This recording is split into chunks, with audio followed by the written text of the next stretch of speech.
Yo, guys, I hope you're well. So, guys, I've been accused left, right, and Chelsea of being bitter about the EU and saying things that I don't know anything about. But I've been talking about the EU for the longest while, ripping us off left, right, and Chelsea. And, guys, as much as people talk about Donald Trump, I view him as a disruptor, and I view Donald Trump as someone who is exposing the hypocrisy of all of these bodies like the EU, the United Nations, Keir Starmer. And this is why people don't like him, because Donald Trump is exposing their lies and their hypocrisy. So Donald Trump was at the UN just the other day, and he's here with Ursula von der Leyen, who is the leader of the European Union. And guys, she has so much to answer for. I'm going to let the media person ask the questions that I would ask her myself.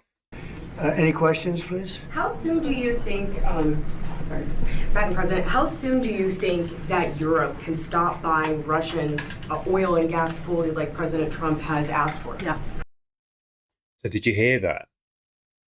She was asked about why is Europe buying oil and gas from Russia? Remember, there's been a war for over 3 years between the Ukraine and Russia.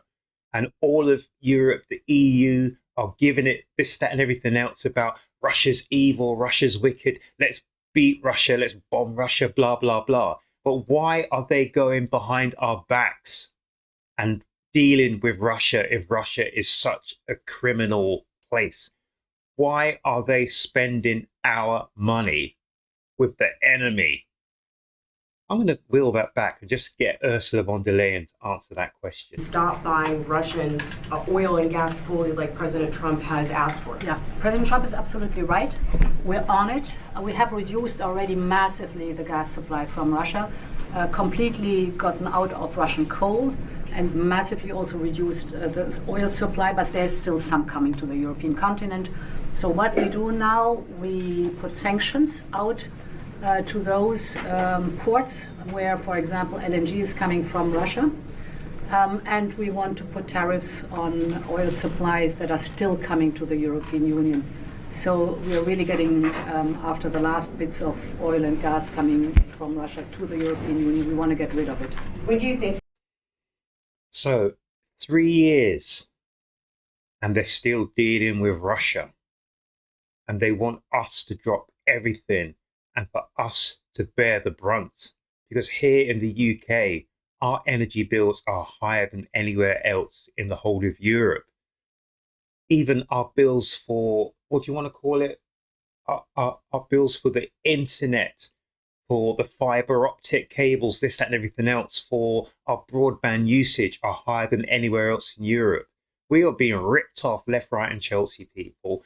But what angers me the most is the hypocrisy about Europe going on and on and on about bashing Russia, whereas behind the back door and behind our backs, unbeknownst to us, we wouldn't have known this unless Donald Trump had told us. Europe is dealing with Russia. So on the one hand, you're spending all this money for weapons and armaments to destroy Russia. But on the other hand, remember I say the left hand doesn't know what the right hand is doing. On the other hand, you are giving Russia billions and billions and billions of euros. Make it make sense, people. Make it make sense. You'll be able to do that. You previously said 2027 and you're looking at a quicker timeline. We want to be out earlier, absolutely. So till the end of the year, we have the phasing out. We have now the sanctions on the table proposed. Member states have to agree, but we have to be faster because every payment is filling Putin's war chest. This cannot be. So she says that every payment is filling Putin's war chest. This cannot be. So here in the UK, we had Abramovich, who was the owner of Chelsea. He was literally bounced out within a couple of days, just bounced out. His billions put on hold. He's not able to get access to his billions. He's bounced out like that. So I do understand there's an infrastructure, this, that, and everything else about what happens, who you trade with, who you get supplied with, blah, blah, blah. But why did Europe and the EU not tell us Why did they not tell us that they were dealing and buying from Russia from all these years, all the way through these last 3 years? We have been emboldened and bolstering Russia, the USSR, or whatever it's called these days. Make it make sense. You're fooling the people. You're fooling the people. And this is not just in the case of Russia. This is in so many other cases. We go into war or we are at loggerheads with certain countries, but we're not being told that we're actually buying and selling with those certain countries that we're meant to be at loggerheads with.